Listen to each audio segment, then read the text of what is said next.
Par contre, ce que pour moi qui est essentiel dans cette dernière séquence, c'est tout simplement la responsabilité collective. Comment est-ce que nous sommes, à un moment donné, nous allons être obligés, que ce soit nos sociétés africaines, nos sociétés occidentales, où aujourd'hui l'individualisme a complètement pris la place de tout ce qui est communautaire. Et je me suis dit qu'aujourd'hui, parler de communauté est presque mal pris dans certaines sociétés parce qu'on a l'impression que c'est le regroupement des gens qui se ressemblent et qui, de toute manière, n'ont pas vocation à sortir de leur communauté pour construire avec les autres. Or, pour moi, au contraire, la communauté permet tout simplement d'avoir un premier noyau d'être fort et petit à petit de s'ouvrir pour intégrer d'autres noyaux et élargir, ainsi de suite. Et donc, et cela incombe aussi et tout simplement impose une responsabilité qui appartient de manière collective à tous les vivants, quel que soit l'espace. C'est ce que j'ai voulu faire comprendre dans la dernière séquence en démontrant que, ok, nous sommes en 2044, c'est le futur.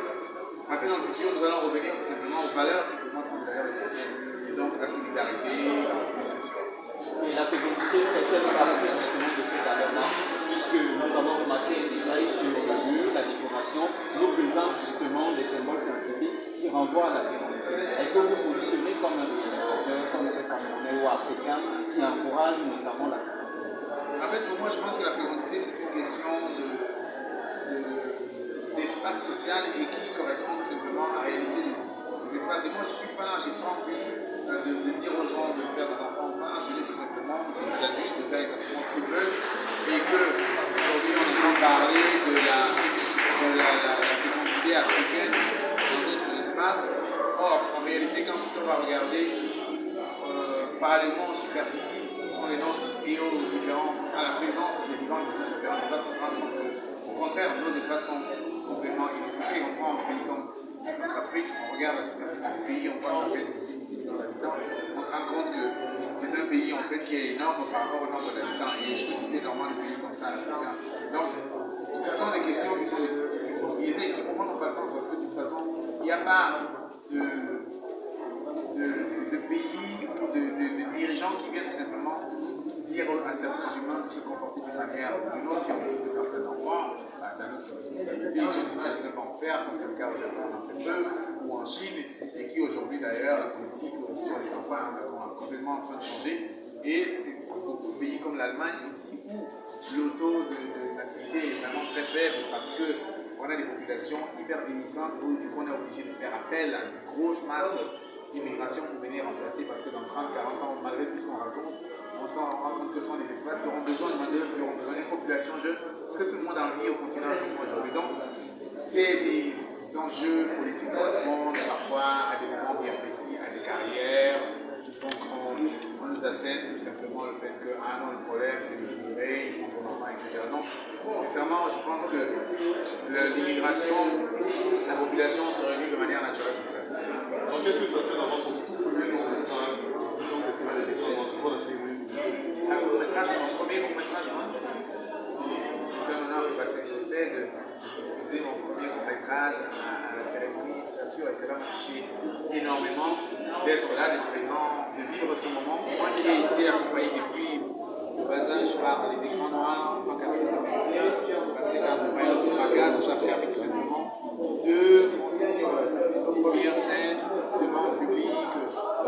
à l'écoute, etc. Et donc aujourd'hui me retrouver une dizaine d'années plus tard, à venir nous proposer un film, c'est vraiment un moment hyper important.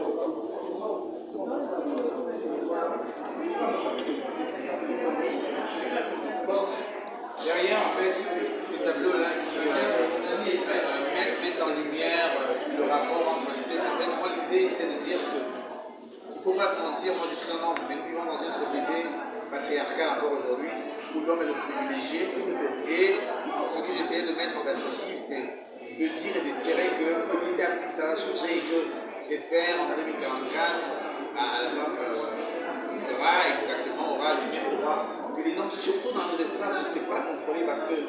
ici, quand on est une jolie fille et quand on doit aller demander un stage, j'imagine que ça doit être super compliqué, parce qu'en face, on a un homme qui est bien installé et qui, je pense, ne va même pas et n'écoute en général même pas cette jeune fille qui est super jolie et qui arrive à la recherche d'un stage. Et comme il n'y a pas de cadre surveillé pour accompagner tout cela, je pense qu'être une belle femme chez nous peut être très très compliqué, surtout lorsqu'on a des ambitions, tout simplement être un humain comme d'autres, et on essaie de faire vivre notre cerveau à côté d'autres comment dirais-je, d'autres potentiels qui en général, d'autres attributs qui en général sont dans nos espaces des attributs qu'on peut mettre en valeur pour pouvoir dire telle chose. Quand on met en valeur notre cerveau, ça reste un peu très compliqué. Donc mon message est tout simplement de dire que nous avons besoin de tous les cerveaux des femmes qui sont incroyables et dont malheureusement dans nos différentes sociétés sont encore souvent mis de côté parce qu'elles sont tout simplement envoyées à un rôle qui est celui d'accompagner le mentionnaire. Merci.